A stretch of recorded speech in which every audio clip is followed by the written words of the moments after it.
សូមគោរពជំរាបសួរនិងសួស្តីប្រិយមិត្តទាំងអស់គ្នាសូមស្វាគមន៍កម្មការ Channel របស់យើងខ្ញុំសាជាថ្មីថ្ងៃនេះយើងនឹងមកជជែកនិងស្វែងយល់អំពីអត្ថន័យដ៏ជ្រាលជ្រៅនៃសុភាសិតខ្មែរមួយឃ្លាទៀតដែលដូនតាបានបន្សល់ទុកជាមេរៀនដ៏មានតម្លៃសម្រាប់កូនចៅជំនាន់ក្រោយនោះគឺ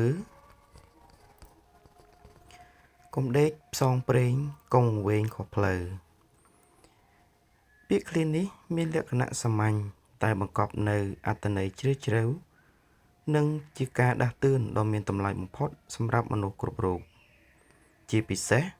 យុវជនជំនាន់ក្រោយនៅក្នុងការកសាងអនាគតពាក្យស្លោកនេះបានបង្រៀនអំពីតុល្យភាពនៃសកម្មភាពនិងសីលធម៌នៅក្នុងការរស់នៅពាក្យស្លោកនេះអាចបំបែកជាអត្ថភាពសំខាន់ពីរទី1កុំដេកផ្សងព្រេងឃ្លានេះផ្ដោតទៅលើការតស៊ូនិងការបង្កើតគំនិតដែលសំដៅទៅលើការមានទម្លាប់អាក្រក់ដូចជាភាពខ្ជិលច្រអូសការមិនព្រមធ្វើការរងចាំជំនួយការបណ្ដោយជីវិតឲ្យរំពឹងទៅលើតែវាសនាតែមួយមុខនៅក្នុងជីវិតជាក់ស្ដែងជោគជ័យនិងទ្រព្យសម្បត្តិមិនកើតចេញពីការដេករងចាំនោះទេតែវាកើតចេញពីញើសឈាមកម្លាំងកាយចិត្តនិងការតាំងចិត្តដ៏មុតមាំនៅក្នុងការជំនះឧបសគ្គការដេកផ្សងព្រេងគឺស្មើនឹងការបោះបង់ឱកាសដោយខ្លួនឯងពីព្រោះឱកាសមានសម្រាប់តែអ្នកដែលក្រោកឈរនិងហ៊ានចាប់ផ្ដើមតែប៉ុណ្ណោះចំណុចទី2គុំពង្វេងខុសផ្លូវឃ្លានេះផ្ដោតទៅលើការប្រុងប្រយ័ត្ននិងសីលធម៌សំដៅទៅលើការបាត់បង់គោលដៅនៃជីវិតការប្រព្រឹត្តអំពើទុច្ចរិតលួចប្លន់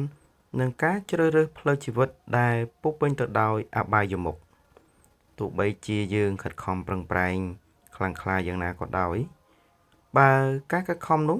ត្រូវបានប្រើប្រាស់លើផ្លូវមិនល្អដូចជាការរកស៊ីបោកប្រាស់ការប្រព្រឹត្តខុសច្បាប់ជាដើមវានឹងនាំមកនូវការវិនិច្ឆ័យនៅថ្ងៃណាមួយជាក់ជាមិនខានឃ្លានេះបង្រៀនយើងថាការតស៊ូត្រូវគប់ផ្សំជាមួយនឹងភាពត្រឹមត្រូវ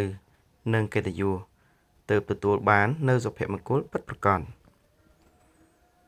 ជាងនេះទៅទៀតបើយើងនិយាយឲ្យចំឬក៏បើយើងនិយាយឲ្យទូលំទូលាយទៅពាក្យស្លោកនេះបានគូសបញ្ជាក់នៅតុល្យភាពនៃកម្លាំងមនុស្សនិងគោលការណ៍ជីវិតកម្លាំងផ្ទៃក្នុងកុំដេកផ្សងព្រេងគឺតម្រូវឲ្យយើងមានឆន្ទៈនិងសកម្មភាពនៅក្នុងយុគសម័យទំនើប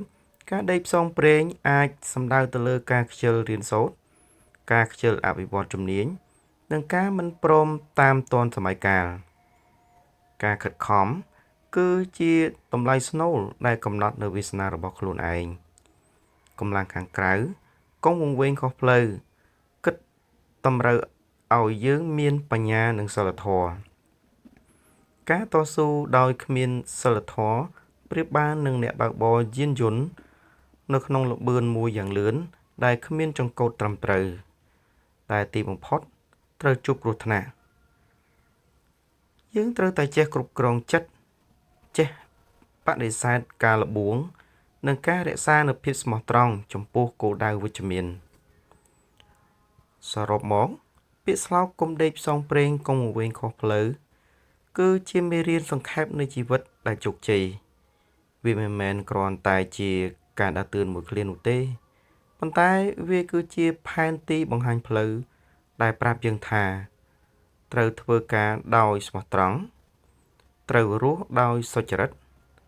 មានតែការអនុវត្តនូវគោលការណ៍ទាំងពីរនេះទេ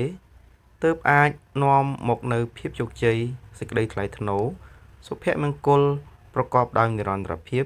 សម្រាប់ខ្លួនឯងនិងសង្គមជាតិទាំងមូល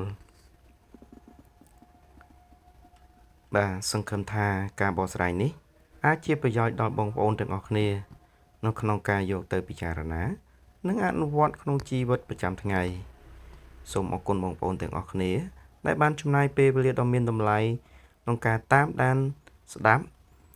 ទស្សនាវីដេអូនេះតាំងពីដើមរហូតដល់ចប់ប្រសិនបើបងប្អូនយល់ថាវីដេអូនេះមានប្រយោជន៍សូមកុំភ្លេចជួយចុច Like Share និង Subscribe ទៅលើ Channel របស់ខ្ញុំផង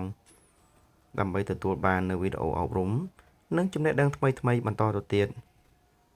សូមជូនពរបងប្អូនជួបតែសេចក្តីសុខនិងសំណាងល្អគ្រប់ៗគ្នាសូមអរគុណសូមជម្រាបលា